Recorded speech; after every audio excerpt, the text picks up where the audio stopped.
Bienvenidos todos a esta primera edición de la Contrarréplica en Twitter. Hemos hecho un par de versiones previas en Clubhouse, pero claro, teníamos un problema y era que no alcanzaba a todo el mundo, ya que, bueno, lo sabéis todos, esto solo sirve, Clubhouse solo sirve para los que tienen un iPhone y además cuentan con una invitación. Pero antes de nada, antes de empezar, y ya que son las 5 y un minuto en Madrid, pues vamos a escuchar la sintonía de la Contracrónica y empezamos con las preguntas, las respuestas y las reflexiones.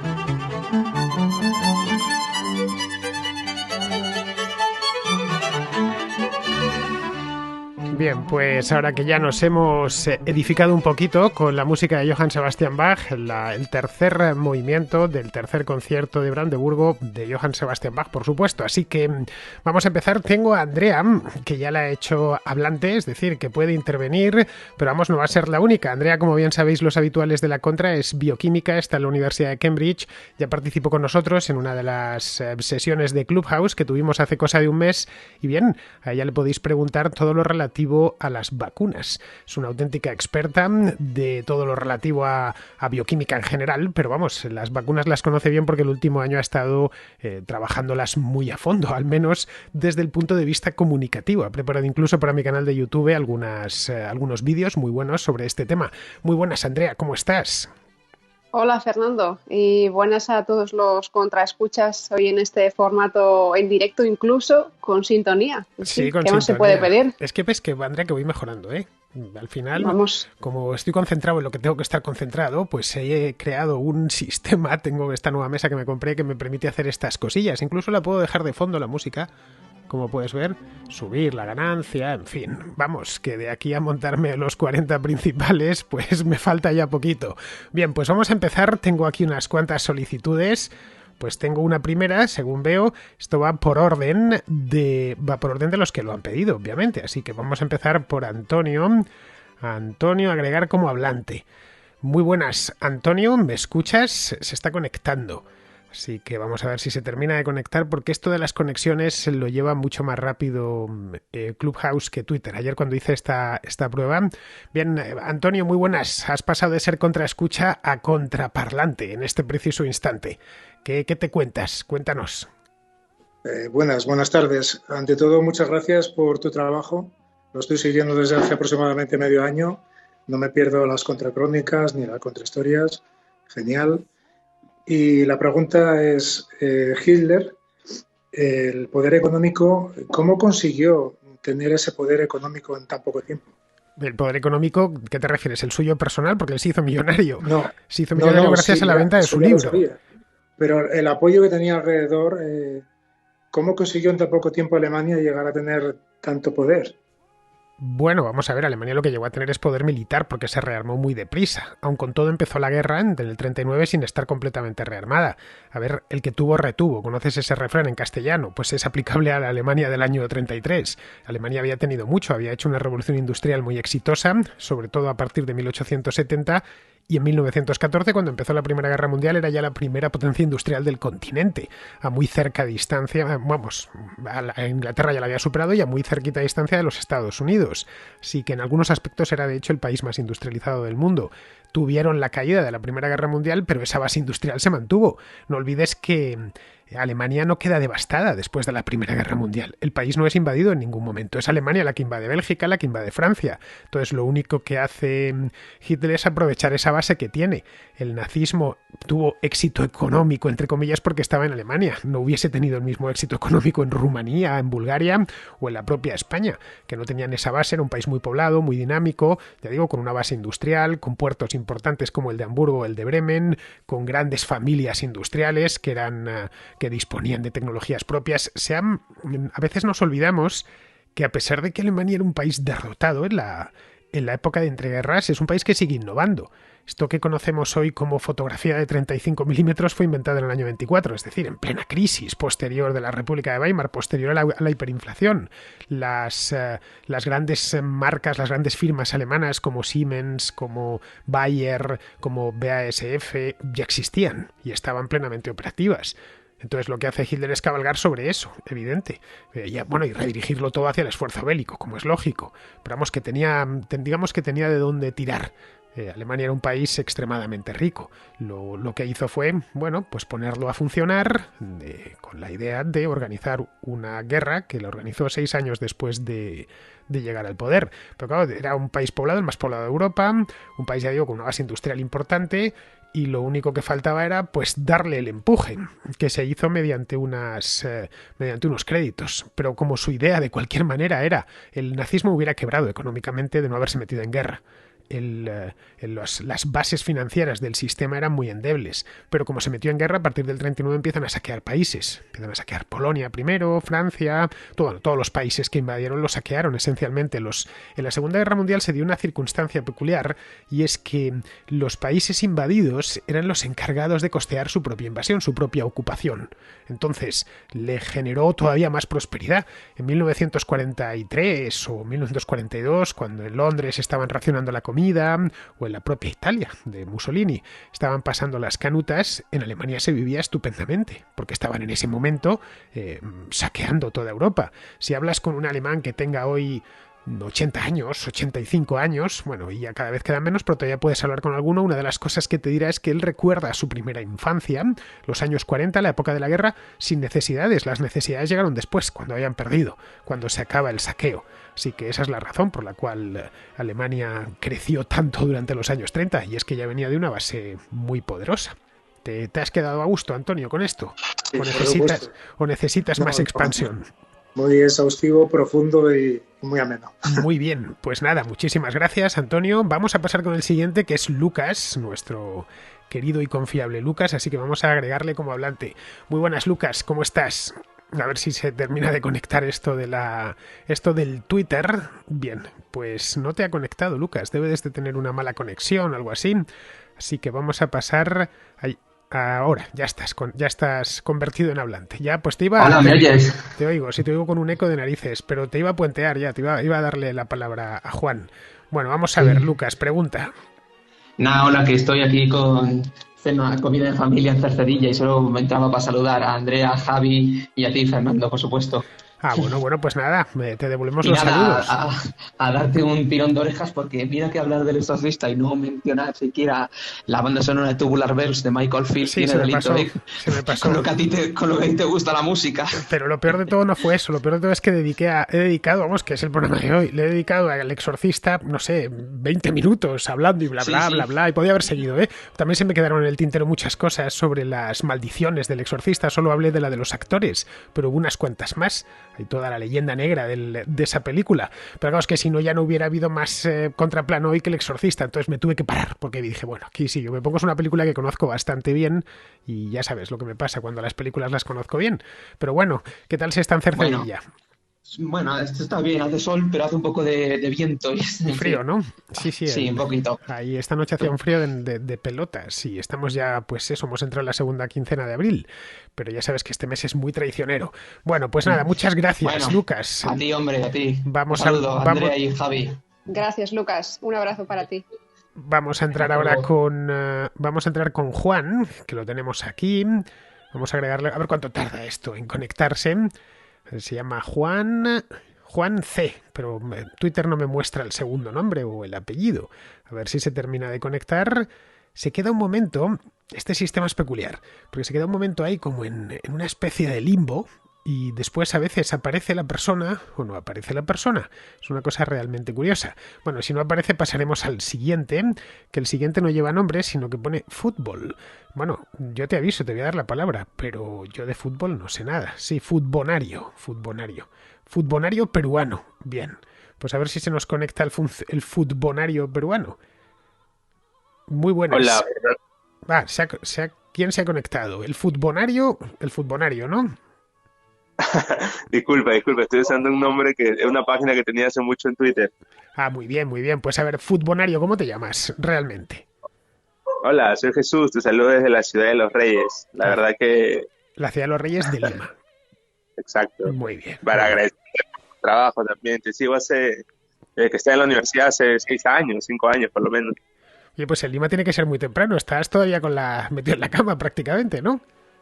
Sí, sí, puse mi alarma para acordarme de tu transmisión, Fernando. Bueno, bueno, bueno, te voy a decir exactamente la hora que es en Lima, son las 10 de la mañana, lo sé porque tengo aquí todos los relojes puestos en la pantalla de toda Hispanoamérica. Son las 10 de la mañana en Lima, pues nada, muchas gracias, de verdad, muchísimas gracias, solo por haberte puesto la alarma para escuchar la contrarréplica en directo. ¿Tienes alguna pregunta? Lo digo porque ya que nos pillas a mí, Andrea, aquí, nosotros encantados de responderla. Sí, ahorita estamos en plena elecciones a pasar a segunda vuelta y mi consulta iba más sobre por qué no tendríamos por qué recurrir al socialismo, ¿no? Que se quiere imponer de nuevo aquí en el Perú. Bueno, el Perú ya sabes que es país de extremos, siempre lo fue, ¿no? De todas las guerrillas de Hispanoamérica, probablemente la más salvaje de todas fue peruana, que fue Sendero Luminoso. Así que es un país dado a los extremos, tanto a los extremos malos como a los extremos buenos.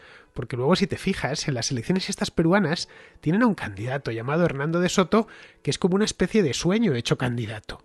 Es un tipo de una categoría intelectual de tal calibre que cuesta encontrar un político así no ya en el resto de América, sino en el resto del mundo. Y frente a ello, pues tienes pues este comunista que se ha puesto tan de moda ahora, en fin, la hija de Fujimori, Keiko Fujimori, etcétera. Todo realmente dado a los extremos. Es un país fascinante. Pero bueno, lo de las elecciones peruanas, a ver si lo trato esta semana, ya con un poquitín más de profundidad. Sabes que los temas de Perú los llevo, pero son muchos los que tengo que tratar a lo largo del mes y claro, tengo que repartirme los países. Pero sí, sí, por supuesto, estas elecciones peruanas quiero darles la importancia que tienen, que es muchísima. Pues nada, muchas gracias por habernos acompañado hoy y vamos a pasar a Juan porque con esto de las contrarréplicas estas en directo es la tercera que hago, se nos va el tiempo, así que vamos a pasar a ver, Juan, si esta vez puedes conectarte. Juan Calle se llama así, Juan Calle, efectivamente. A ver, pone Sí, Juan Calle. Muy buenas, Juan. qué bueno que puedo hablar contigo, Fernando, y también qué bueno que esté Andrea. Muchas gracias por el trabajo que haces para hacer tu programa. De verdad, uno lo disfruta bastante. Bueno, pues dispara, saca el fusil y dispara. Estamos aquí, Andrea y yo, completa y absolutamente entregados a la pregunta que nos hagas, siempre y cuando sea de cosas que sabemos, que son las que son, tampoco muchas, la verdad. Sí, mi pregunta es acerca de las vacunas y específicamente a estas vacunas que tienen como vector los adenovirus. Y pues porque, por ejemplo, AstraZeneca es un adenovirus, Janssen también es un adenovirus y también creo que la Sputnik V también es otro de adenovirus. Y, por ejemplo, se han reportado una mayor cantidad de problemas de coágulos que con Pfizer o con Moderna en este tipo de vacunas, en las dos, en la Janssen y en AstraZeneca. Entonces, ¿cuál sería la explicación desde el punto de vista de Andrea para digamos que un exceso en comparación a las demás, que obviamente que no es un problema tan grande como con otras enfermedades u otras condiciones, ¿no? Bueno, pues Andrea, todo tuyo. Pues Juan, muy buena pregunta. Y déjame hacer un pequeño preámbulo, porque en mi opinión esta es la manera en la que se deberían enfocar estas preguntas, asumiendo en primera instancia que no es un porcentaje o no es una proporción de las personas que sufren estos trombos que están en alguna medida asociados con las vacunas, no es motivo de preocupación y las vacunas siguen siendo un producto, en fin, seguro y más que recomendable, pero no por ello. Y de hecho así sucede en los ensayos clínicos, en la fase de farmacovigilancia, al dejar de estudiarse estos efectos adversos, por minoritarios que sean, tienen que registrarse exactamente. La realidad es que no tenemos suficiente información para saber cuál es el motivo celular o bioquímico específico detrás de esta razón. Pero no solamente eso, sino que ni siquiera se conoce exactamente la proporción final de casos de trombosis asociada o a una u otra vacuna. Por ejemplo, en el caso de Sputnik, que también tiene este sistema de adenovirus, no se ha estudiado en detalle o no se ha liberado esa información todavía cuál es la proporción, si la hubiere, de estos trombos asociados. En el caso de Pfizer, dependiendo con los casos con los datos de AstraZeneca que se comparen, hubo información hace un par de semanas, creo recordar, que en algunos casos podría ser incluso algo mayor. Después, la propia AstraZeneca dio otra información y parecía ser que los casos eran mayores. Es decir, te diría que no se puede todavía conocer cuáles pueden ser las posibles razones de esa asociación, porque de hecho ni siquiera se conoce todavía el número real de casos asociados a estas vacunas. Sabemos que son casos extremadamente raros, se clasifican como tal, pero ni siquiera sabemos el número, dejando a un lado, por supuesto, cuál puede ser la causa inicial. Con lo cual, me temo que para esa respuesta nos toca esperar todavía un poco porque no tenemos suficiente información. Bueno, yo creo que ha sido una respuesta completa. ¿Te has quedado satisfecho, Juan? Sí, muchas gracias y nada, o sea, sí, obviamente que es bueno también hablar de esta forma porque no podemos hacer un escándalo demasiado grande porque al final no va a haber gente que no se va a querer vacunar y eso va a afectar a toda la población, porque esa población que no se vacuna al fin y al cabo siempre va a seguir siendo un inconveniente, ¿no? Efectivamente. Muy bien, pues vamos a continuar por aquí, vamos a seguir. Muchísimas gracias, Juan. Voy a pasar ahora con, pues se llama Superhero Progre. Bien, bueno, eso es un buen nombre, como cualquier otro, tan bueno como cualquier otro. Vamos a agregar como hablante a Superhero Progre, a ver si esto se conecta. Superhero, ¿nos escuchas o no nos escuchas? Creo que sí. Bueno, si nos das tu nombre ya nosotros encantados, ¿eh? Para no tenerte que llamar por el apodo, pero vamos. ¿Qué tal, Fernando? Me llamo Víctor y Víctor. ¿Qué tal? Estoy aquí en San Petersburgo y nada, pensé en hacer un par de preguntas porque, bueno, primero decirte que para mí es como una reunión de antiguos amigos, aunque no nos conozcamos, porque yo te sigo desde prácticamente el principio en YouTube, desde que tenía 5.000 seguidores, y yo era el que te daba las noticias desde Xi'an, no sé si recuerdas, Sí, estaba Javier, claro. que estaba Sí. ¿Qué tal? Lo recuerdo, claro, que eres sevillano, creo, ¿no? Y me enviabas cosas desde China. Exactamente. Bien, pues nada, venga, dispara. Pues nada, esta pregunta es para Andrea, que tengo cita este sábado para ponerme la vacuna Sputnik aquí en San Petersburgo. No se la están poniendo a los extranjeros ahora mismo, pero bueno, hemos conseguido ahí un poco colarnos entre las grietas administrativas. Y nada, quería preguntar un poco qué se sabe sobre esta vacuna, porque antes, en el audio anterior, estaba diciéndole a un chico que en el tema de trombos todavía no se han revelado los datos, pero sí que creo recordar que en la revista The Lancet sí se ha examinado esta vacuna, su efectividad y bueno, otros datos. Y quería un poco centrarme en la Sputnik. ¿Qué se sabe sobre ella? ¿Es segura? Sí, no, me imagino que sí, pero ¿cómo de segura es? Etcétera. Hola, ¿qué tal, Andrea? Muy buenas. Pues Andrea, adelante. Mira, sobre la Sputnik nos daría, casi Fernando te diría que aprovechando esta pregunta igual tenemos que hacer un pequeño vídeo para esto de a ciencia cierta porque sobre la vacuna de Sputnik hay bastante que decir. Pero bueno, haciendo así un resumen rápido, mira, las dudas que surgieron sobre la vacuna Sputnik tienen que ver sobre todo con cómo se manejó la distribución al principio. Antes de que se conocieran los resultados de la fase 1 y la fase 2 de los ensayos clínicos de Sputnik, Vladimir Putin ya anunció al mundo que la vacuna era, y por supuesto antes de que se empezase siquiera la fase 3 de ensayos clínicos, que es la más importante, ¿no? Anunció al mundo que la vacuna estaba lista para inyectarse en los brazos de la población. Entonces, claro, eso generó mucha desconfianza porque no teníamos ningún tipo de dato más allá de la palabra del amigo Putin, con lo cual, pues bueno, pues esperar que más allá de que fuese Putin o dejase de serlo, como científicos no podíamos tomarlo eso en serio en ninguna medida.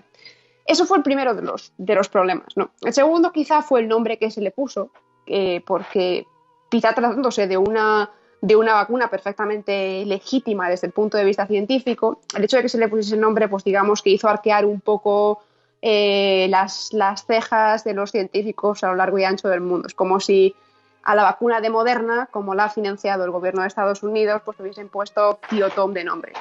O sea, habría sido un poco como bueno. Y en tercer lugar, y este fue el asunto un poco más preocupante, es que cuando se publicaron los datos de Sputnik en la revista The Lancet, básicamente hubo una parte de la comunidad científica internacional que criticaban las inconsistencias de la fase 1 y la fase 2 en el paper. Decían que había algunos datos que no cuadraban entre sí con lo que se había publicado hasta el momento, desde el punto de vista estrictamente científico. No tiene nada que ver ni con los medios ni nada, sino simplemente con la información que ellos mismos daban. Y luego después también había una serie de incongruencias con los datos que se ofrecían después de la segunda dosis de Sputnik, ¿no? Cuánto de efectivo podía ser. Entonces, bueno, estas digamos que siguen siendo en alguna medida las dudas. ¿En qué? O sea, si tienes cita la semana que viene y si me preguntases, Andrea, ¿tú irías a vacunarte o no? Yo sí iría a vacunarme. Bien es cierto que esta vacuna no está aprobada todavía ni por la FDA ni por la EMA, que son las agencias mayoritarias, pero ninguna de las alarmas o de las luces rojas que se ha anunciado es suficientemente crítica como para que si yo tuviera que echar el freno lo echase inmediatamente. Es una cuestión más de clarificar y los datos tienen que ser cristalinos, no vale con que sean medio claros, pero si a mí me ofrecieran mañana esa vacuna, yo iría a vacunarme. Y en cualquier caso, está en proceso de revisión por la EMA y tendremos información de si se acaba validando o no, y los datos que pasen a través de la EMA serán cristalinos porque el proceso de aprobación es lo mismo para Sputnik 5 que para Moderna que para cualquier otra, con lo cual hasta ahí sabemos. Bueno, esa vacuna debería haberse aprobado esta misma semana, la que acabamos de dejar atrás, y por lo tanto todo indica que si no ha sido esta semana, pues será la próxima. Es decir, que probablemente terminemos el mes ya con la vacuna Sputnik aprobada dentro de la Unión Europea. Ahora bien, cualquier país puede comprarla, como bien dije en la contracrónica del otro día. Y luego, lo más importante de todo, no pensemos que es que hay una abundancia sin límites de vacunas Sputnik, todo lo contrario. Los rusos están teniendo los mismos problemas para fabricarlas que tiene AstraZeneca, que tiene Janssen, que tiene la propia Pfizer, que tienen todos, porque las vacunas incorporan muchos ingredientes que están sometidos a mucha presión desde hace meses, desde que van desde los viales, que es un cristal específico, hasta las jeringuillas, pasando por los principios activos, que son principios activos específicos que tienen que escasean, como todo en el mundo, sobre todo cuando hay mucha demanda. Así que si aunque mañana la prueben, no significa que vamos a nadar en vacunas Sputnik y que esto va a ser algo así como el bálsamo de Fierabras vacunístico, donde estarán disponibles en las farmacias, ni mucho menos. Ahora bien, como bien ha comentado Andrea, parece ser que la vacuna es una vacuna fiable, que es perfectamente efectiva al nivel de las occidentales, así que yo si la tuviesen aquí en España y me la van a poner, no le pondría ninguna pega en absoluto. Así que bueno, vamos a pasar con el siguiente. Muchísimas gracias por habernos acompañado hoy. Nada, gracias a ti. Muy bien, pues vamos a continuar. Vamos ahora con... ¿A quién tenemos aquí? Diego. Vamos con Diego. Vamos a hablar... Diego Palencia. Vamos a agregarle como hablante, a ver si obra Twitter su magia y esta vez sí se conecta y no se evapora. No se queda en ese limbo que os decía antes, que a veces sucede. Ahí estás. Muy buenas, Diego. Diego, ¿me escuchas?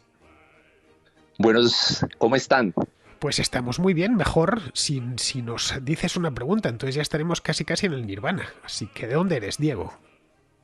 De Bogotá, Colombia. Un placer, Fernando. Un placer máximo. Bueno, en Bogotá es prontito, son las 10 de la mañana porque es la misma hora que en Lima. Caray, me sorprende de verdad que os hayáis conectado desde América, siendo como es tan temprano. Quizá esperaba algún argentino o algún uruguayo que es un poco más tarde, pero caray, en Bogotá son las 10 de la mañana. Bueno, pues nada, Diego, dispara, pregunta lo que tengas que preguntar, tanto a Andrea como a mí, y de lo que sepamos, claro. Más o menos, si nos conoces ya sabes cuáles son nuestras especialidades. Muy amable.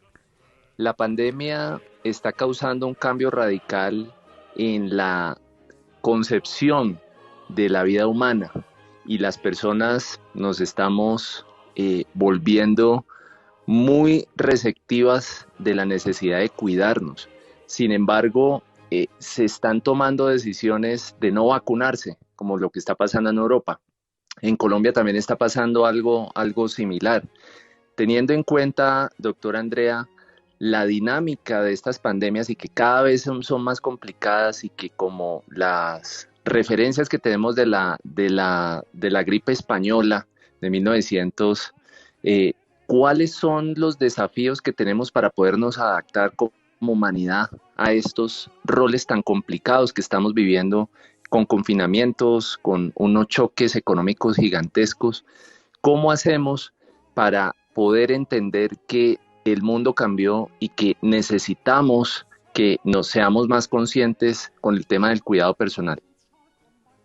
Pues Andrea, esta creo que es para ti, directa.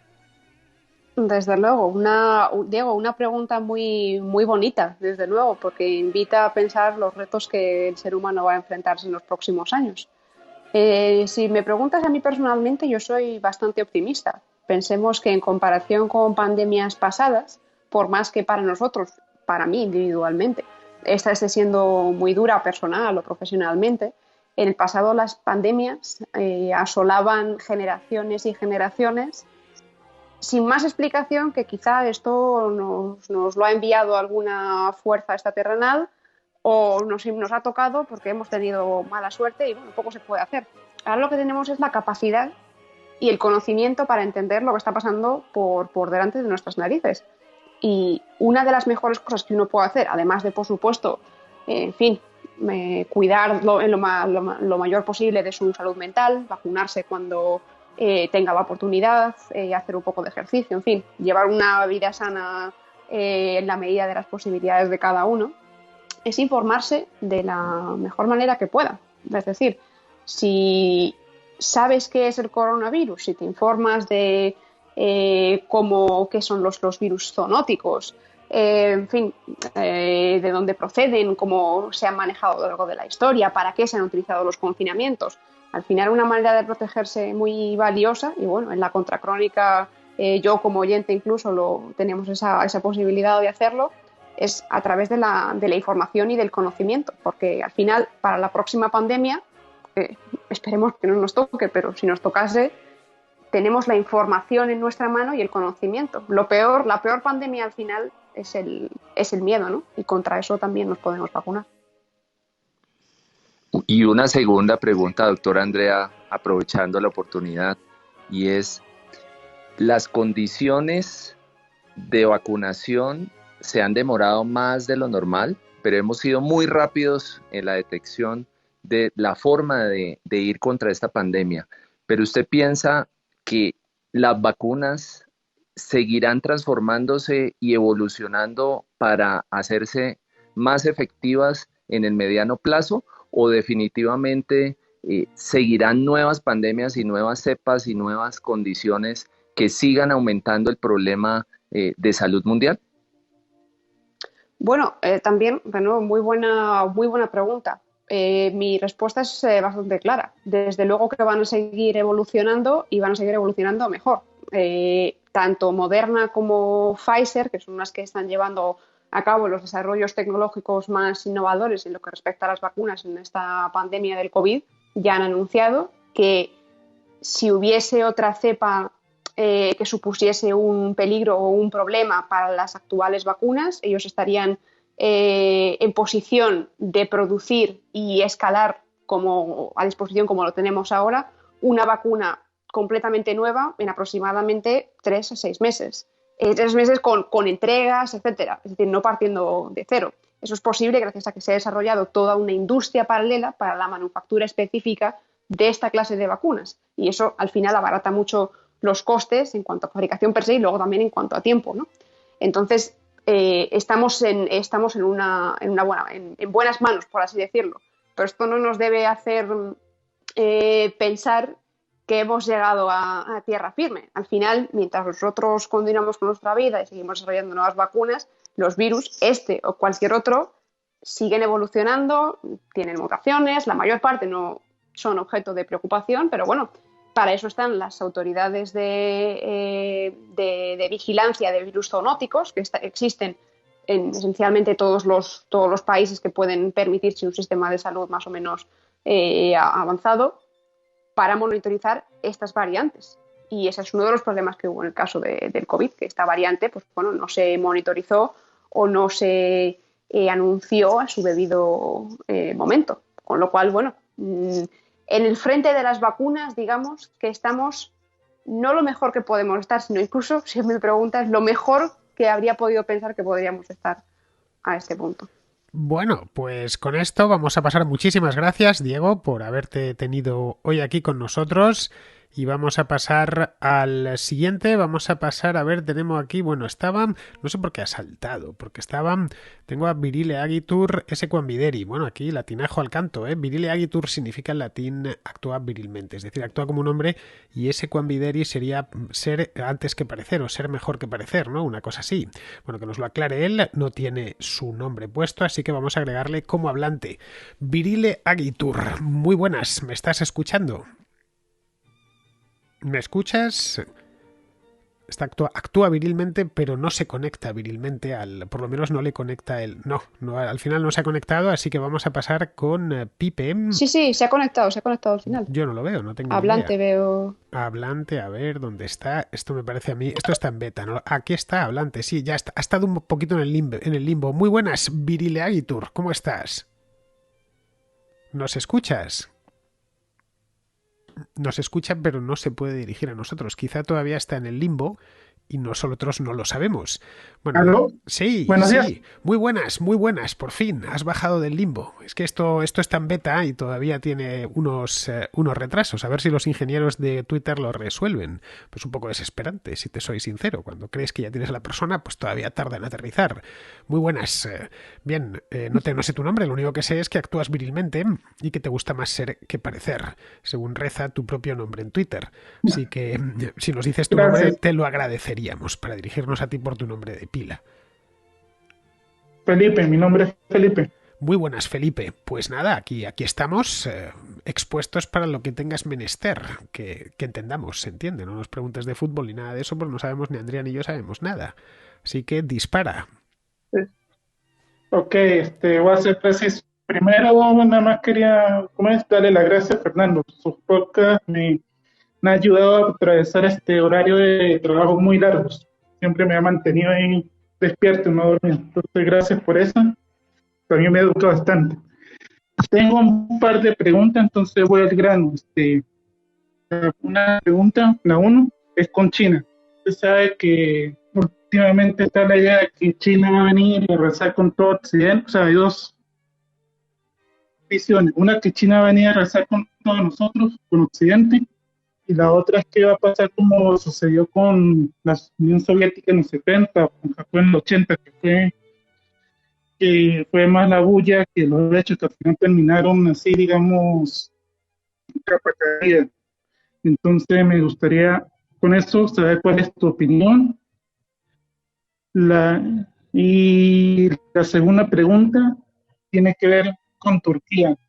Hace años, intenté copiar el autor, pero no lo encontré. Un toque por allá en el 2004 decía que Turquía se iba a convertir en una potencia regional por ahí en el 2040 y 2050. Sé que eso, la futurología es tan acertado como la astrología, pero ese autor por lo menos, digamos, predijo, entre comillas, que iba a haber un conflicto, una guerra civil en Siria o en Libia, ¿no? Del surgimiento de movimientos sociales en Estados Unidos por esta época, y varias cosas que, pensando en retrospectiva, como que la pegó. Bien, bueno. Entonces, me gustaría tu opinión sobre Turquía, si hay posibilidad o no. Bueno, te daré una opinión rápida, porque son dos temas muy amplios, como puede figurarse toda la audiencia, de China y Turquía, nada más y nada menos.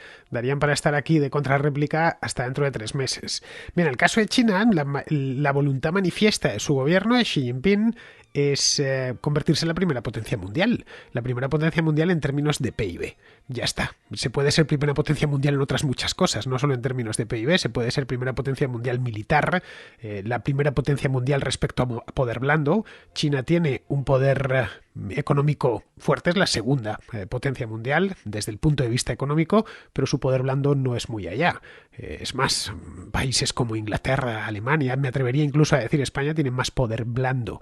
La importancia de una cultura sobre todo el globo, la importancia de la cultura hispana la cultura hispana es más importante que la cultura china, en una palabra, hoy pesa más en todos los países del mundo que la cultura china. Está muy circunscrito a Asia y a pesar de todos los esfuerzos que vienen haciendo desde hace 20 o 25 años, todavía no han conseguido exportar su cultura en la medida en que, por ejemplo, pues hemos hecho los hispanos, no digamos ya los anglos o los propios alemanes, o los italianos, que es un país muy pequeño, pero todos comemos pizza, espagueti y nos gusta vestir de Armani.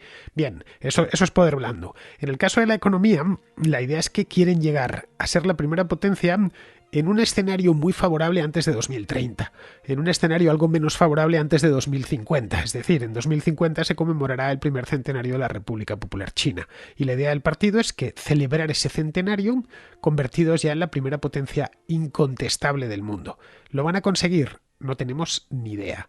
Desde luego, tienen fortalezas, eso es indiscutible, una población muy numerosa, de 1.400 millones de habitantes, pero a la vez también muy envejecida. No olvides que el sistema de hijo único les ha terminado pasando factura y a pesar de que las chinas hoy pueden tener más de un hijo, pues tampoco quieren tenerlo porque han empezado a disfrutar de las mieles del desarrollo económico y ya se sabe que una cosa y la otra suelen ir de la mano.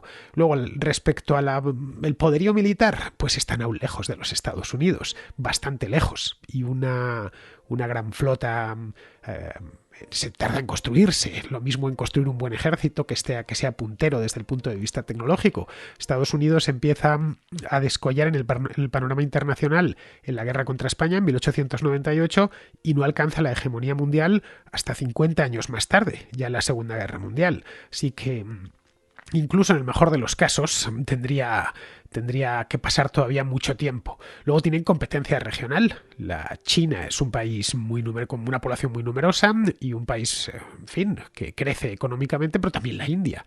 La India superará a China en los próximos 20 años en cuanto a población. Bueno, probablemente les pase antes. Así que esos planes que han hecho los comunistas chinos quizá no se materialicen, y quizá lo que se materialice es una rebelión interna, que de una manera u otra, a pesar de todos los sistemas de control, que en muchos casos son distópicos, pues termine fallando. Es decir, torres más altas han caído que la del Partido Comunista Chino. Luego hay el problema en sí del crecimiento. No puedes sostener un crecimiento del 10%, del 8%, ni del 6% eternamente. Occidente creció mucho en ciertas épocas, sobre todo después de la Segunda Guerra Mundial. Los países europeos crecieron muchísimo, también Estados Unidos, pero que se pudo mantener esos crecimientos del 10% unos pocos años. Y a partir de ahí ya la cosa se estabiliza y se queda, una vez has construido el país, si lo has modernizado, la cosa se queda en un 2%, 3%, un año bueno. Estás en un 3% de crecimiento del PIB y bien, y a partir de ahí ya pues gestionas la prosperidad. No lo sé, yo no soy muy optimista, pero claro, tampoco soy adivino, así que no te puedo decir si China conseguirá convertirse en la primera potencia mundial o no. Desde luego, si lo consigue será desde el punto de vista económico, puro PIB. Pero es que aun con todas, el contrapeso no es solo Estados Unidos, y es Estados Unidos y todo Occidente. Y si tú sumas todo Occidente, en el que está el continente europeo y el continente americano, que es una nueva Europa, ya tienes más que China. Súmale la India y los contrapesos son muy grandes. Es una constante en la historia que cada vez que aparece un aspirante a hegemón, y esto así desde el siglo XVI, desde que Felipe II se convierte en el primer monarca universal, en el momento en que aparece un aspirante a hegemón, todos van a contrapesarle.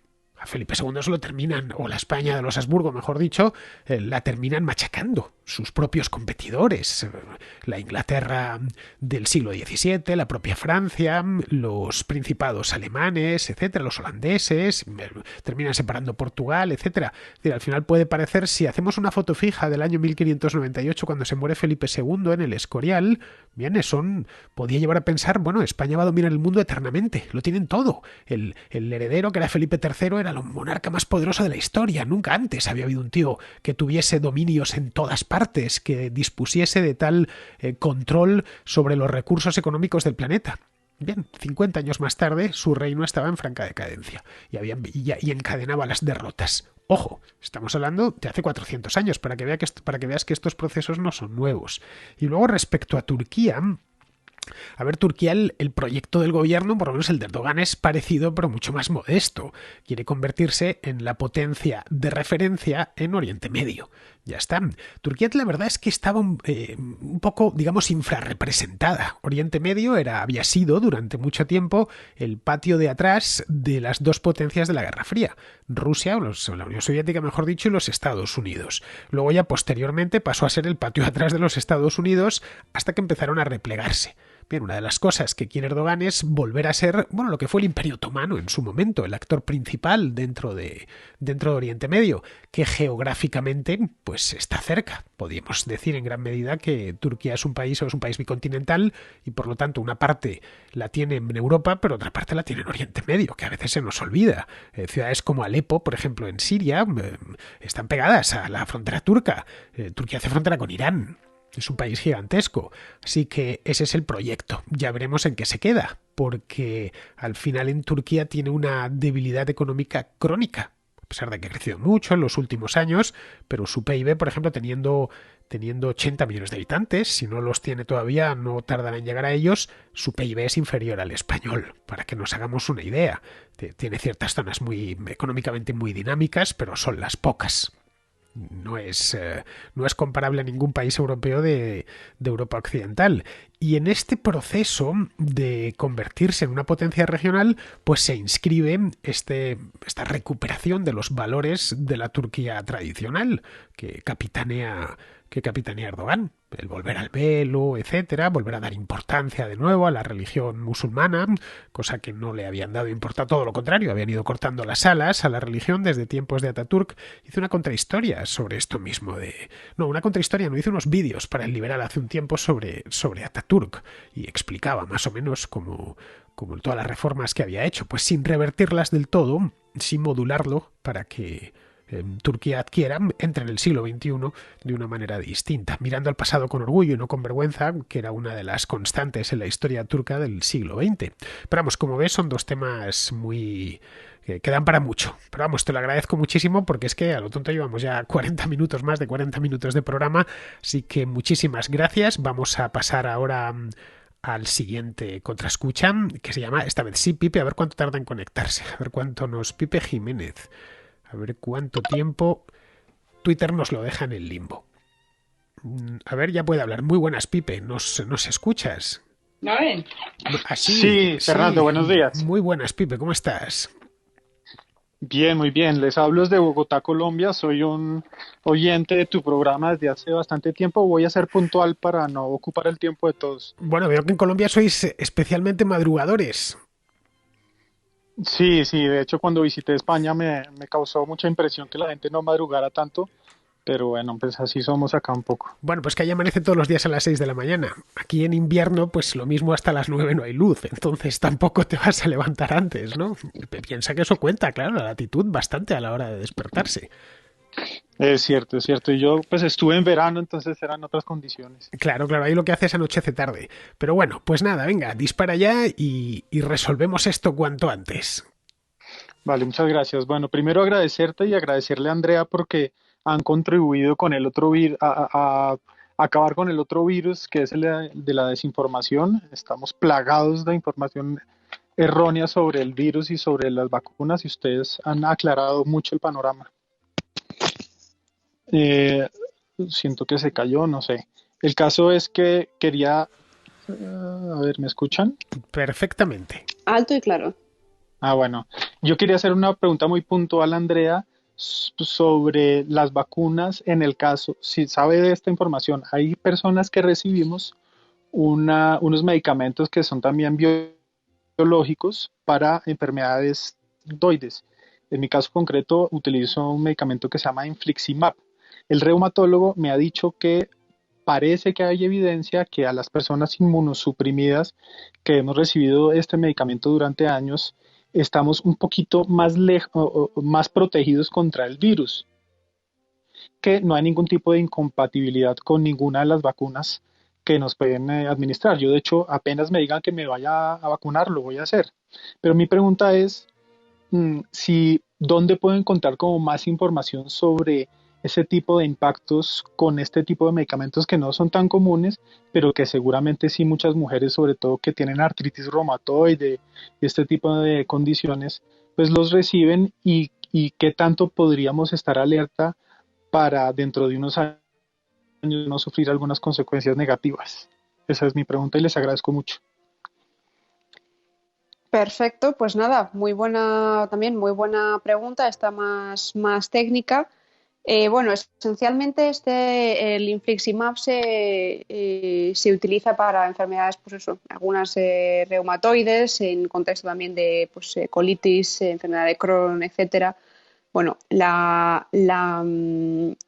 contraindicación de las vacunas de COVID que tenemos disponibles ahora mismo frente a personas que están recibiendo este tipo de tratamiento no está oficializada, ¿de acuerdo? O sea, en principio no habría ninguna contraindicación manifiesta. Lo que se recomienda a modo general es que si una persona está recibiendo un tratamiento específico, en primer lugar consulte con el médico que le lleve habitualmente, por si acaso existiese algún tipo de contraindicación específica, pero bueno, en este caso en principio no se ha escrito nada. Sí que es cierto que hay al menos un estudio que yo conozca que sí menciona este anticuerpo, infliximab, que está basado en un anticuerpo, que puede tener algún tipo de conexión con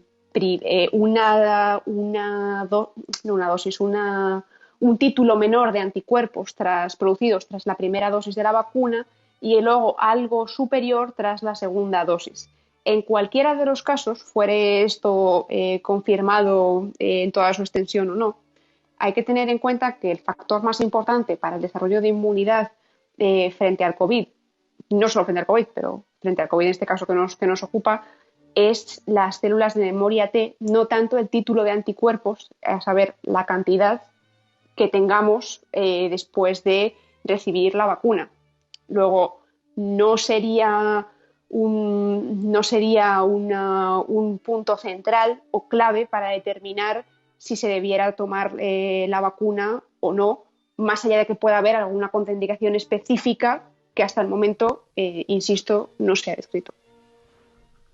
Bueno, pues te has quedado... Está resuelta tu duda, Pipe.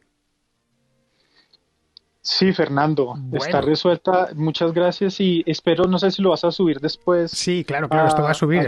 Esto está siendo grabado. Yo es que de esto no te puedo responder nada, porque mi conocimiento se reduce, si no a 0, a 0,0001. Vamos, que no te puedo decir más de lo que te ha dicho Andrea. Y vamos, lo que te ha dicho Andrea he estado escuchándolo, básicamente. Te agradezco y me postulo de una vez para ser un representante del antiperroflautismo aquí en Bogotá, Colombia, donde he encontrado muchísimos casos interesantes. Pero si allí los llamáis chairos, no los llamáis perroflautas, que es buena palabra la de chairo, por cierto, me gusta mucho. Lo llaman en México así también, por cierto. Es una palabra redonda, perfecta. Bien, pues vamos a seguir, vamos a continuar. Muchas gracias, Pipe. Vamos a continuar con Jesús, que tenemos aquí su solicitud, así que... Vamos a Jesús Bitter se llama. A ver si se nos conecta rápido este Jesús. Nos lo conecta a Twitter, que él evidentemente estará deseando conectarse rápido. Pues no, el pobre Jesús, creo, Andrea, que se nos ha quedado en el limbo otra vez. Aunque claro, este es un limbo un tanto extraño, porque puede de golpe caer sobre el panel este de hablantes. Pero en fin, creo que esta vez no, Andrea, ¿eh? Ah, sí, ha vuelto. Vaya, por Dios. Ha vuelto, sube como al cielo y desaparece de nuestra vista. Muy buenas, Jesús, que es que esto funciona de una manera muy rara. Se da para... Sí, buenos días. Muchas gracias por aceptar la solicitud para preguntar. Les saludo desde Santiago de Chile. Bueno, aquí son las... sois todos unos madrugadores, de verdad, os envidio. Yo soy incapaz. A mí madrugar me siente Ya muy no, mal. acá en Santiago son van a ser las 12 del mediodía ya. Sí, cierto, en Santiago van a dar las 12. En Buenos Aires la 1, sí, justo pues 1 hora antes. Bueno, pues nada, Jesús, dispara. Sí, tengo una pregunta sobre en la parte de las vacunas, que hay muchas dudas, hay mucha gente que tiene temor sobre si están listas o no están listas, porque en realidad, por ejemplo, acá en Santiago, apenas ayer sacaron el gobierno en rueda de prensa como conclusión la fase de seguridad de la vacuna china, que es la que están colocando en mayor proporción aquí en la población, la CoronaVac, sobre su porcentaje de efectividad. Es decir, que la tercera fase, en vez de aplicarla, digamos, como se hacía en anterioridad cuando había tiempo de desarrollar una vacuna, la están haciendo como que en vivo en la población, y hay cierta cantidad de personas que no les ha parecido que esto sea correcto. Siente como que están haciendo como, digamos, experimentando con la gente, o el que se la quiera poner está de acuerdo en lo que le pueda pasar. ¿Qué tanto sería moralmente eso correcto? Y lo otro sería, he escuchado este concepto más de una vez repetidamente, que se llama respuesta amplificada mediada por anticuerpos. Amplificación mediada por anticuerpos, que más o menos, según lo que he leído en ciertos artículos, es que, por ejemplo, estas vacunas se desarrollan anticuerpos basados para una de las versiones del virus. Como este es un virus que tiende a mutar, y ya sabemos todos que hay varias versiones está la cepa surafricana, la brasilera, la de Nueva York, la de la India, y así van surgiendo cada día más, o se escuchan más. Sobre lo que he escuchado sobre esta amplificación mediada por anticuerpos, es que al tú colocarte una vacuna, tu cuerpo obviamente crea los anticuerpos para los cuales esa vacuna fue creada, pero al momento de esa persona encontrarse con una variante distinta al virus al que fue creada la vacuna que le colocaron, su cuerpo puede reaccionar de una manera, digamos, un poco más violenta a la hora de crear una respuesta inflamatoria, y en vez de hacerte una respuesta inmunitaria, te termina creando la enfermedad. Y tal vez podría ser eso el caso de una raíz de una tercera ola, una cuarta ola o quinta ola, y no sería mejor basarnos en la creación de respuestas más eficaces para mediar con el virus mediante medicamentos que sean de rápida acción, y que veo que hay varios países que han comenzado a desarrollar propuestas, como Israel, que hay un spray que, según los científicos que están trabajando en eso allá, elimina el virus en 24 o 48 horas. Y creo que en Estados Unidos también están realizando con una pastilla que también como que te hace inmune o te elimina el virus en cierta cantidad de tiempo muy corta. Entonces, sus conclusiones o lo que hayan escuchado sobre esto, me gustaría saber. Gracias. Bueno, hay cierta confusión en todo esto. Voy a intentar desbrozar un poco ahí, poquito a poco, para que no nos perdamos en nada. Empezando por la primera, que es casi la más simple de responder. El problema con la famosa vacuna china es que no hay suficiente transparencia de datos. Luego, no tenemos información ni de fase 1, ni de fase 2, ni de fase 3 que sea equiparable al nivel de transparencia y calidad de sus pares en el mercado. Luego, el ejercicio que están haciendo diversos gobiernos a lo largo y ancho del mundo para inyectar esta vacuna, pues es más bien a su cuenta y riesgo, y a la cuenta y riesgo de sus ciudadanos. Pero vamos, la transparencia es la que es, y es hasta la fecha pues muy cuestionable. Luego, poco más se puede decir. No va más allá de que sea China o no China. Es una cuestión de todas las vacunas se juzgan con el mismo nivel de exigencia. Si no hay datos transparentes, pues hasta que no los haya, poco se puede decir. Sin embargo, esta vacuna se está administrando en según qué sitios, empezando por la propia China. Con lo cual, bueno, esta no es la parte que más me preocupa de tu pregunta, sino la segunda que nos has comentado, en la que creo que tienes un poco de confusión y no te culpo, créeme, porque el asunto es complicado, pero creo que aquí se están mezclando tres cosas distintas. La primera, la famosa o semifamosa toxicidad mediada por anticuerpos. La segunda, la importancia de una variante frente a otra y la posibilidad de contagiarse con una o con otra. Y la tercera, las alternativas a las vacunas, en particular los fármacos para una persona que ha contraído COVID, cómo tratarla una vez que ha contraído la enfermedad. Es decir, son tres cosas completamente distintas. Empezando por la primera. La toxicidad mediada por anticuerpos es un fenómeno que se produce o que es característico de vacunas de baja calidad.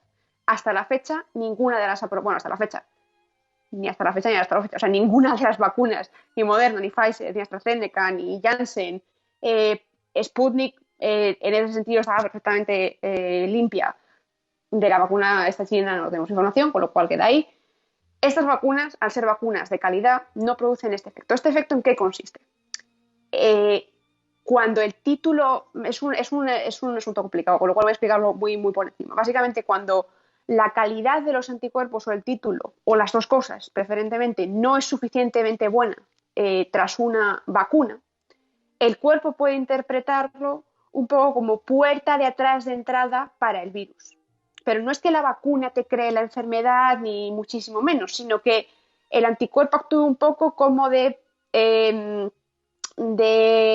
cuerda para pasar por la puerta de atrás al virus dentro de las células, ¿vale? Este efecto es característico de vacunas de baja calidad y quiero que quede muy claro que esto no se produce en las vacunas que nos están administrando actualmente en modo alguno. Esa es una de las cosas. Segunda, el efecto de las variantes que no tiene nada que ver con esto que acabo de decir. La inmunidad que desarrollamos frente a un determinado virus no es una inmunidad, digamos, monocolor, sino multicolor y multidimensional, por utilizar estas palabras para explicarlo rápido, ¿no? Esto quiere decir que, aunque no se puede afirmar, ¿no?, si te contagias con esta y el virus muta una barbaridad, ya es posible que te contagies, al ser nuestra inmunidad, la inmunidad que desarrollamos, bien por la vacuna, bien por la inmunidad natural, la inmunidad por contagio, perdón, tan amplia y tan diversa, nos protege contra un amplio rango incluso de posibles variantes que ni siquiera existen, con lo cual a ese respecto podemos estar relativamente tranquilos. No quiere decir que en unos meses salga una variante particularmente puñetera y eso quiere decir que necesitemos una dosis de recuerdo o una dosis un poco modificada de una de las vacunas, no suavice una cosa de la otra.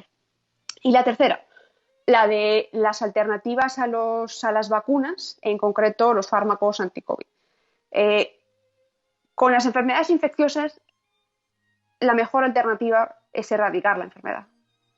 Las alternativas a las vacunas no erradican la enfermedad.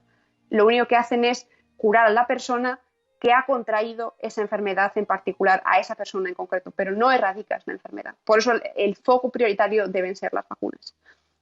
Adicionalmente, nunca alternativamente, se están desarrollando otra serie de terapias enfocadas a tratar en particular a los pacientes más graves, que por otro lado cada vez van a ser menos en la medida que para lo que las vacunas son excelentes es para evitar que sucedan casos graves, muy graves o de UCI. Este tipo de fármacos lo que hace es atacar al virus una vez que ya está en nuestro cuerpo y esto lo hacen pues, mediante moléculas pequeñas, mediante anticuerpos, hay varias estrategias. Pero bueno, esta es una vía que no es desdeñable, hay que seguirse investigando por ella, pero tiene una serie de problemas asociados porque es algo más sensible a que el virus mute o que el virus cambie que la inmunidad que puede desarrollar nuestro cuerpo a partir de las vacunas. Si antes decíamos que la que desarrollamos por las vacunas es multicolor y multidimensional, al final un cóctel de anticuerpos que nos administren si contraemos el COVID va a tener 1, 2 o 3 colores, pero hasta ahí. Luego, no nos va a proveer, por supuesto, de inmunidad duradera y multidimensional como la que nos proveen las vacunas. Con lo cual, estos son, digamos, un poco los 4 temas. China, creo que no me he dejado ninguno. China, toxicidad mediada por anticuerpos, variantes y efecto en su contagio. y alternativas a la vacunación. Espero haberte respondido correctamente. Sí, doctora, si me permite hacerle una más, no más. La persona que ya pasó el COVID y lo pasó con síntomas fuertes, por ejemplo, en mi caso, a mí me dio, en mayo del año pasado, me contagié.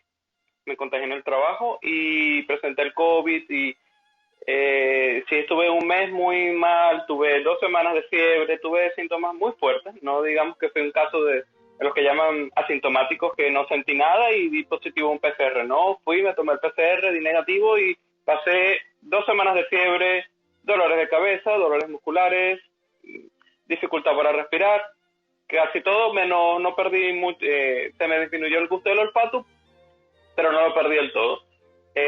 Mi pregunta sobre esto es, ¿la persona que pasó la enfermedad necesita una vacuna? Porque no, los anticuerpos que produces al pasarla naturalmente no sería equivalente a ya haberte colocado una vacuna. Gracias. Sí, por supuesto, cuando uno padece la enfermedad, tiene su organismo, salvo inmunodepresión u otra característica, desarrolla inmunidad frente al virus, por supuesto. ¿Qué sucede? Que no necesariamente la inmunidad que genera una vacuna es tan potente, tan fuerte, como la que se genera, perdón, al revés, la inmunidad que se genera por contagio no necesariamente es tan fuerte, tan potente o tan dirigida como la que se genera a través de la vacuna. Luego, ¿qué se suele hacer en estos casos de personas que ya han contraído la enfermedad? Esto varía bastante dependiendo de cada país, casi de la disponibilidad de vacunas. Bueno, lo que se suele hacer es que a esas personas se les da una dosis de vacuna, entendiendo, ponme esto entre comillas, que el contagio fuese una primera dosis y la primera dosis de la vacuna pues en realidad una segunda dosis. Digamos que juntas hacen ese efecto suma suficiente o considerado suficiente para considerarse protegido contra esta enfermedad. Bueno, te han hecho un examen, Andrea? Pero completo. Para eso estamos preguntas, aquí. Vamos, completo. Bueno, muchas gracias, Jesús. Es que vamos un poco pillados de tiempo. Muchas gracias a ustedes. Gracias. Nada. Vamos a pasar al siguiente. A ver, tenemos aquí a Alejo, según estoy viendo. Bien, vamos a ver. Vamos a agregar a Alejo Meza como hablante. Bien, Alejo, ¿nos escuchas o estás en el limbo? Sospecho que está en el limbo, ¿eh? Sí, lo está. Lo está. Vamos a ver si esto a agregar como hablante. Bien, ya puede hablar, pero no puede hablar. No, esto... Ahora me dice que Jesús ya no puede hablar, claro que no puede hablar. Bueno, Andrea, creo que esto ahora. ¿Sí? ¿Eres Alejo? ¿Eres Alejo? Sí, hola Fernando, Andrea. Soy Alejo, sí. Muy bien, muy bien. Es que esto tiene unos retrasos aquí. También de Chile, de los madrugadores de Sudamérica. Sí, bien. Madrugadores, sí. Aquí entrando al invierno y envidiando un poco a los que estáis entrando a la primavera. Os fastidiáis que luego yo ando en octubre aquí desesperado mirando las imágenes de Santiago, de Buenos Aires y me muero de envidia. Así que ya nos tocaba, ¿no? Que venimos de un invierno muy duro. Bien, pues dispara que llevamos ya lo tonto una hora grabando esto. Bueno, no, tengo una pregunta político-sanitaria, así que ambos estáis en condiciones probablemente de responder. Relacionado con la hegemonía o el interés hegemónico de China, quería comentar una curiosidad. Chile está próximo a tener inmunidad total por una avalancha de vacunas de Sinovac que están llegando. Pero es muy curioso que China mismo está muy lejos de eso. Bueno, por un lado por la cantidad de población, pero también es muy curioso que ellos hayan preferido otros países para exportar sus vacunas, Turquía, Brasil, Indonesia, me parece.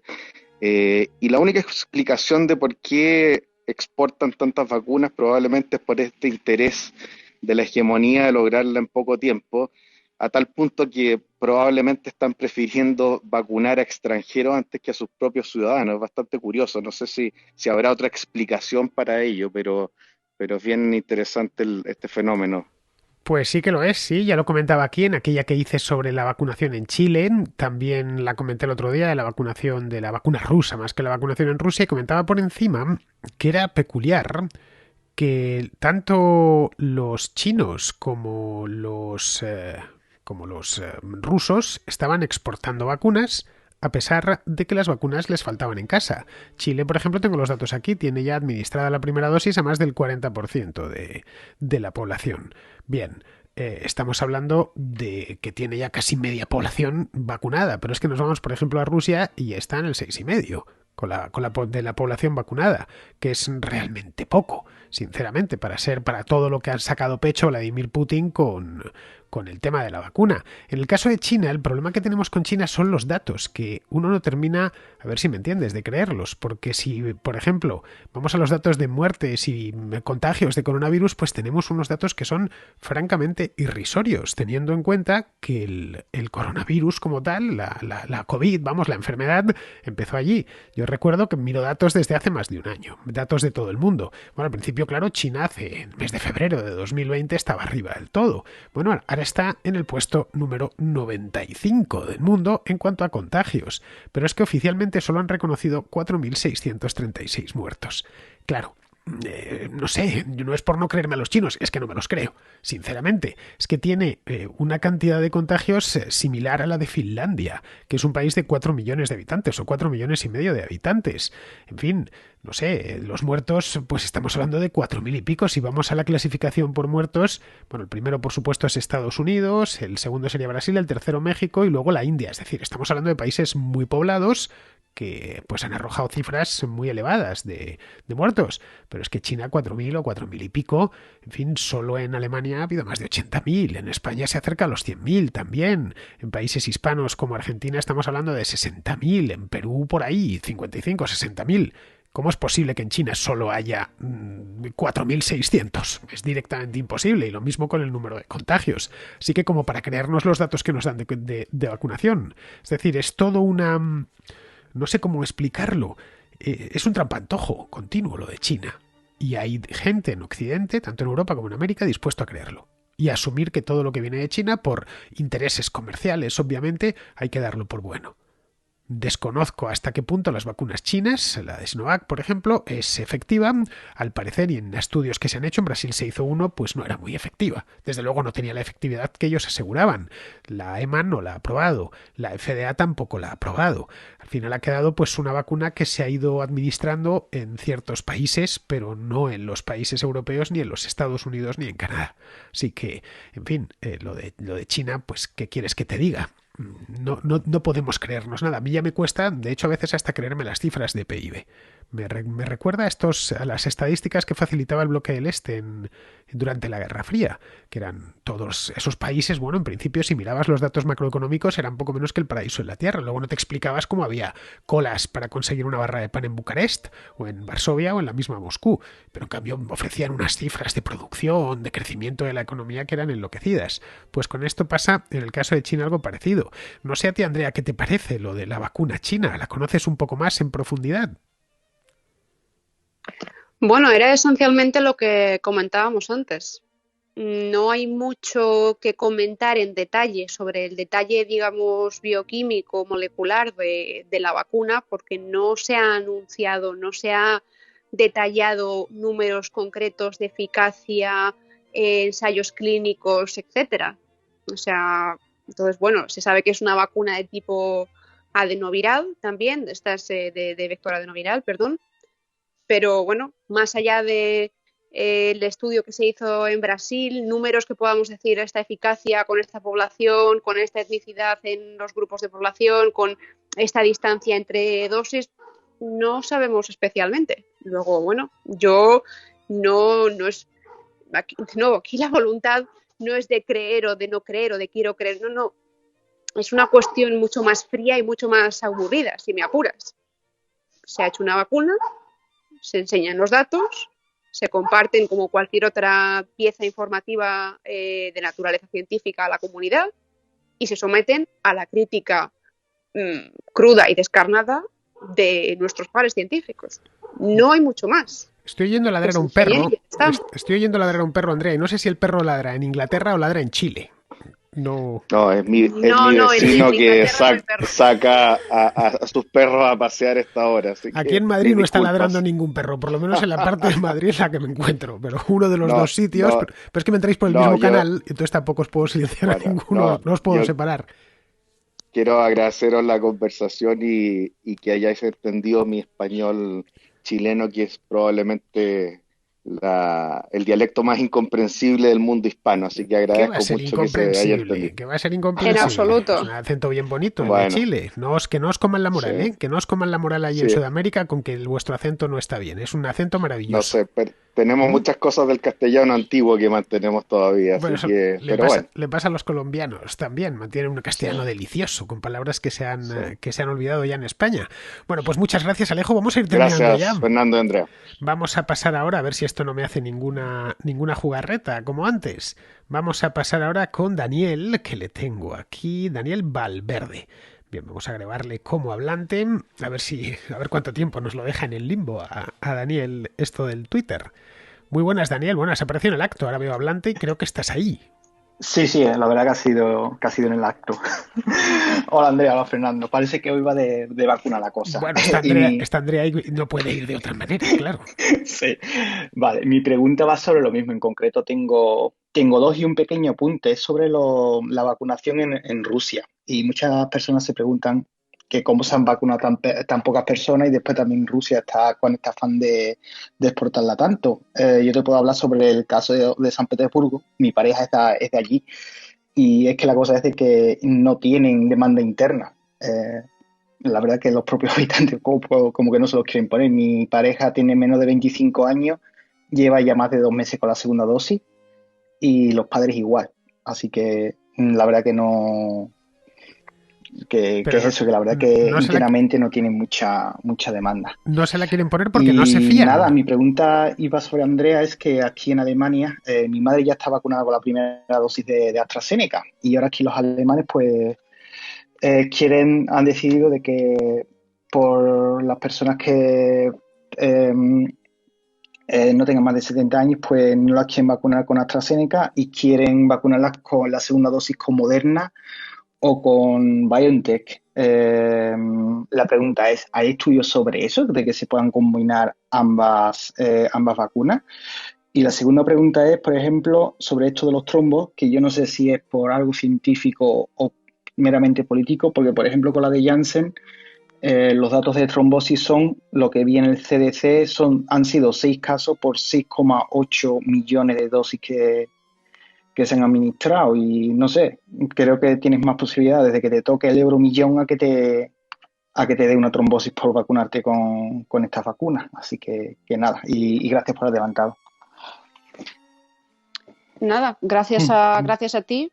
Efectivamente, o sea, puesto que el comentario que dices en Rusia, creo que llevaba, no lo leí directamente ahí, sino en un reprint en algún sitio que decía que unas entrevistas conducidas por el Moscow Times encontraron que el 60% de la población se oponía a recibir la vacuna. Bueno, en cierto modo es comprensible, yo lo pienso, y si aquí me dijeran que, no sé, Boris Johnson, antes de que se acabase el ensayo de fase 1 y fase 2 y que se empezase el 3, ha dicho que se lo ha inyectado a su hija, a una de ellas, y que ya está perfectamente disponible y que nos la pongamos, yo sería la primera en desconfiar. Te hablo como ciudadana de a pie y mayor conocimiento científico, con lo cual, pues bueno, es comprensible y al final es una pena porque hasta lo que sabemos ahora mismo parece ser una vacuna legítima. Y bueno, sobre esto que me comentas de mezclar vacunas, es curioso porque realmente no hay nada que diga que no se pueden mezclar vacunas, mezclar en el sentido de una primera dosis de la primera y una segunda de una distinta. Se están haciendo ensayos en Reino Unido estudiando exactamente cuál es por supuesto, el perfil de seguridad, pero bueno, nada significativo ni nada ni mínimamente preocupante ha salido de ahí. Pero se está estudiando para ver si esto incrementa por alguna razón. La inmunidad es un sistema muy complejo, la efectividad, con lo cual lejos de ser algo raro o extraño, sí que puede serlo un poco de cara a la opinión pública, pero desde el punto de vista más científico no tiene tanto intríngulis como se le ha querido dar. Sería conveniente probarlo en un ensayo clínico con anterioridad, pero bueno, si ya se ha dado esa segunda dosis, esa primera dosis a esa persona, y si están muchas, en absoluto es una mala solución. Y con los datos que se tienen ahora, pues parece ser que funcionan bien conjuntamente. Y luego la otra que me comentabas, si me puedes recordar así brevemente por encima. Sí, claro, que era que las decisiones que se toman para parar de vacunar, por ejemplo, en el caso de Johnson & Johnson, estuve leyendo datos publicados por el CDC de Estados Unidos y que solamente aparecieron 6 casos de 6,8 millones de dosis administradas. Entonces, yo me pregunto, ¿se están tomando de verdad decisiones pragmáticas y basadas en la ciencia? ¿O es solamente meramente político de cara a la galería? Porque es que si veo las posibilidades de que te toque un trombo, es que ya te digo, tienes más posibilidades que te toque la lotería. Efectivamente. O sea, y de hecho, bueno, me quito el sombrero ante la fuente de información que utilizaste, porque, bueno, es una fuente extraordinariamente fiable, es como el origen de muchas de las informaciones que disponemos hoy en día, con lo cual, en fin, casi te doy la enhorabuena y te agradezco que utilices esa clase de fuentes, ¿no? Y sí, tienes toda la razón.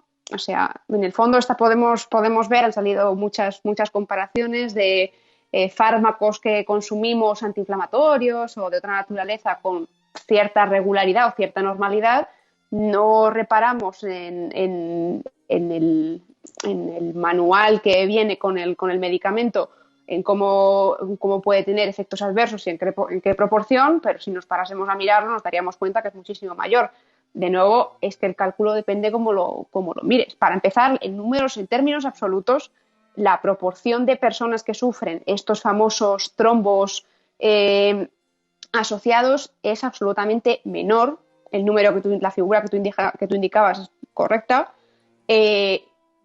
Y para empezar, bueno, por supuesto, lo de los millones nos puede tocar con mucha mayor facilidad, pero es que luego, asociados a padecer el COVID, un 17% de los pacientes padecen después trombos o similares asociados a esta enfermedad.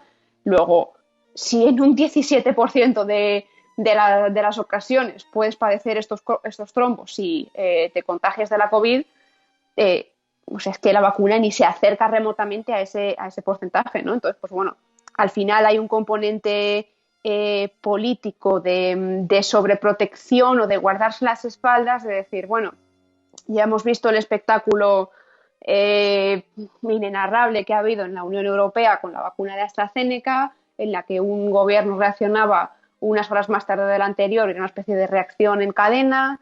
La Agencia Europea del Medicamento tuvo que actuar un poco casi a la zaga de los gobiernos, intentando calmar las aguas. Pues bueno, ahora tenemos que aprobar estas vacunas aquí, pongámonos en preaviso, y si vemos que hay algo así, por lo menos anunciémoslo antes, de manera que no impacte a la población general como si fuese la vacuna causa trombos, sin mayor explicación. Con lo cual, sí, tienes toda la razón. En este asunto ha habido un gran y, por desgracia, componente de politización, esperable por otro lado, pero bueno, no por ello menos desgraciado. Bueno, vamos a pasar. Muchas gracias, Daniel, por acompañarnos hoy aquí. Llevamos ya hora y Gracias cuarto. a vosotros. Nada, por favor, vamos a ver un segundo. Que leches, le he sacado sin querer. Lo siento, Daniel, lo siento. Creo que te he eliminado del espacio cuando lo que debería eliminarte es de los hablantes. Pero ahora, eliminar de los hablantes. Bien.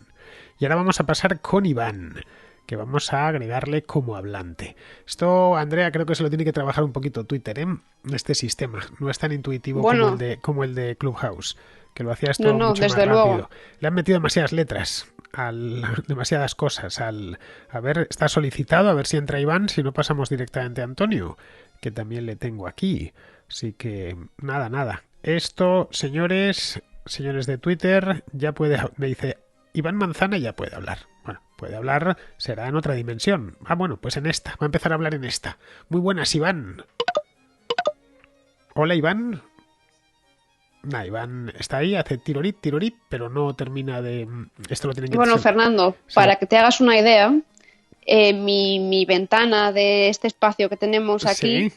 Se ha quedado pillada, poco menos, que cuando hablaba el amigo Virile hace tranquilamente 40 minutos. Sí, ahí se ha quedado, como pues si fuese el hablante todo el tiempo. Lo tienen en beta. Vamos a ver, yo mientras escuche más o menos bien, pues nada.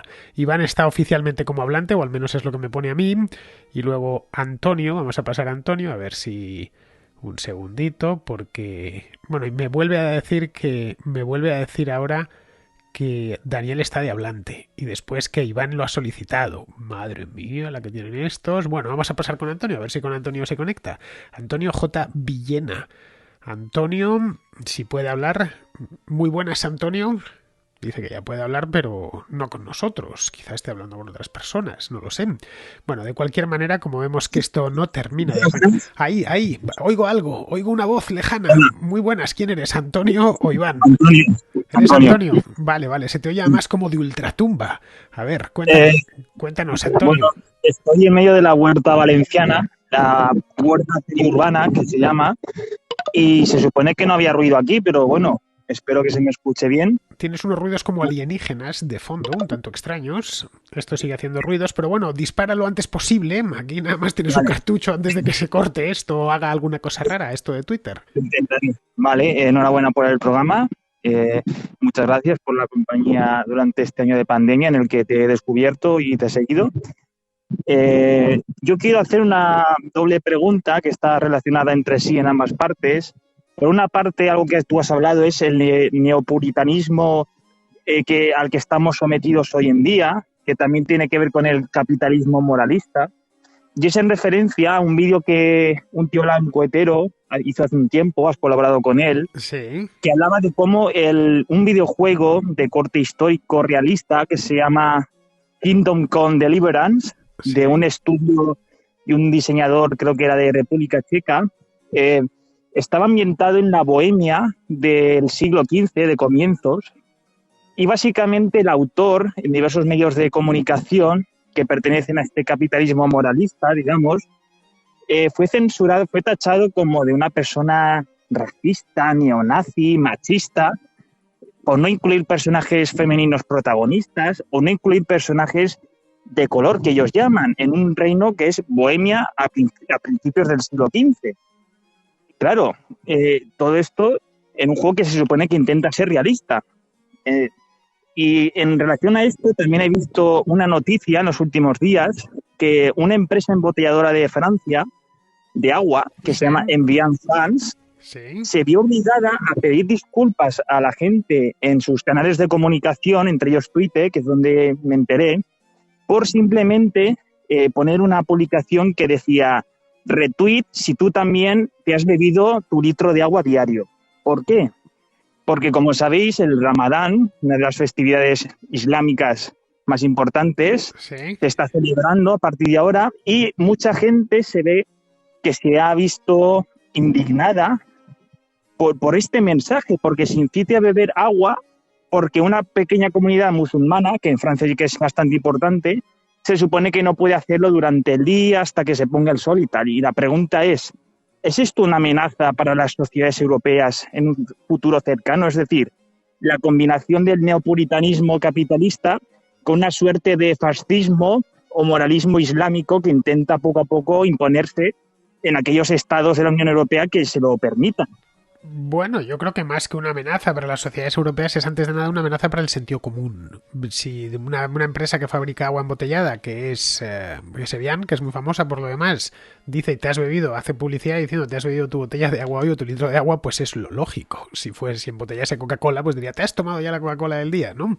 Bien, en el caso de los musulmanes que hay en Francia, que no están recién llegados, se llevan en Francia, la comunidad musulmana es muy grande y lleva allí como 60 años no se ofendían hace unos años por eso. Pues bien, ¿no? El que observaba el Ramadán, los preceptos del Ramadán, no bebía agua, o no fumaba, tampoco pueden fumar ni comer, pero no se prohibía la publicidad de comida durante esos días, ni se obligaba a cerrar los restaurantes ni los supermercados. El que lo quería hacer, pues lo hacía, de la misma manera que en los países católicos la gente muy observante, pues durante la Cuaresma no come carne los viernes, y eso no quita para que no cierren las hamburgueserías. Así que lo que tenemos aquí es ofendidos profesionales. Es el pensamiento este que llaman woke, que es una palabra horrenda tomada del inglés, ya sabes que, pero que en cambio da pie a un eslogan muy famoso en Estados Unidos que dicen go woke, go broke. Es decir, si quieres quebrar no tienes más que meterte en estas cuestiones identitarias. Creo que la amenaza, aparte del sentido común, va contra lo que entendemos por país libre. Es decir, donde estamos todos bajo la ley. Mientras la cumplamos, pues no tenemos por qué sentirnos ofendidos por lo que hagan los demás. Cada uno es libre en su casa y conforme a sus costumbres, y no te pueden ofender las costumbres ajenas siempre y cuando no vayan contra la ley, obviamente. En el caso de beber agua en Ramadán no va contra la ley. Bueno, puedes convertirlo en ley, obviamente. En el caso de Arabia Saudita, por ejemplo, pues está prohibido, tienen que cerrar los bares durante el Ramadán y los restaurantes, y por supuesto está prohibido fumar en la calle durante el Ramadán, durante las horas del día. Pero vamos, no es nuestro caso. Y luego la cosa esta de las ofensas continuas es es una generación de cristal, podemos llamarla así, que les ofende prácticamente todo.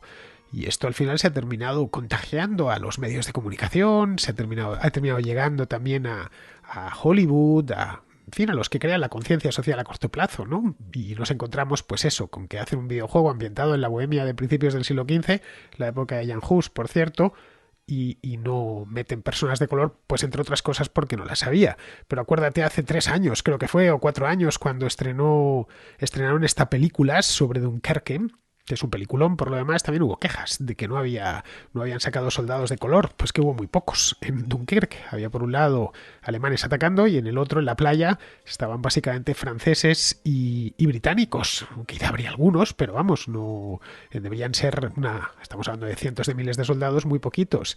Tampoco había mujeres porque los ejércitos en aquel entonces estaban formados solo exclusivamente por hombres y la mujer solo participaba a efectos de enfermería. Sí que hay alguna mujer sale en la película, pero vamos, que es querer llevar el delirio ideológico, quererlo llevar a todo. Y al final, bueno, yo creo que terminará pasando como moda que es y llevándose, pues sí, provocando algunas víctimas en el camino.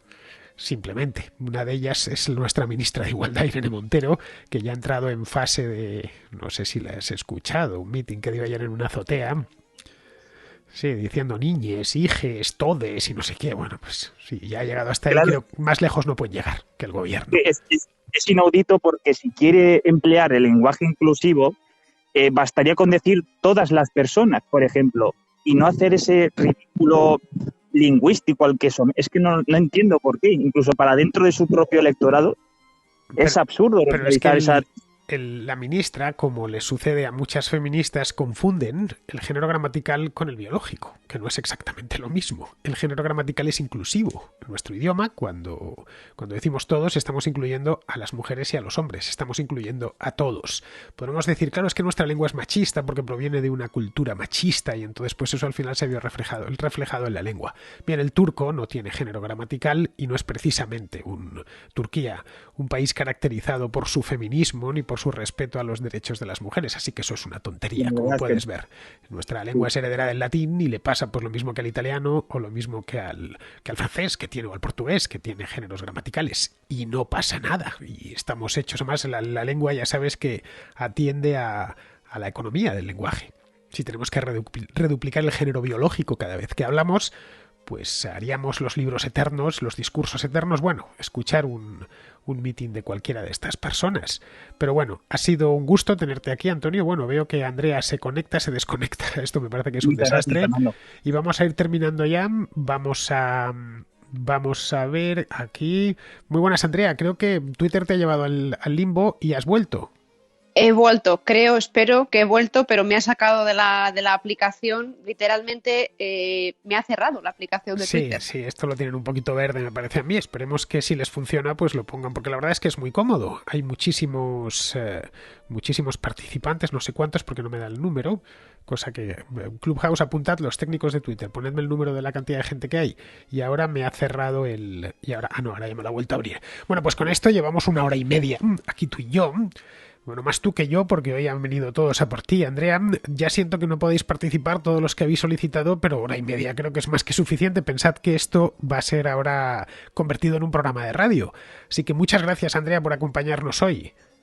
Nada, gracias a ti, Fernando. Ya sabes que siempre es un placer y bueno, los contraescuchas sabes que siempre me sorprenden con preguntas muy, muy interesantes y muy bien formuladas, por cierto.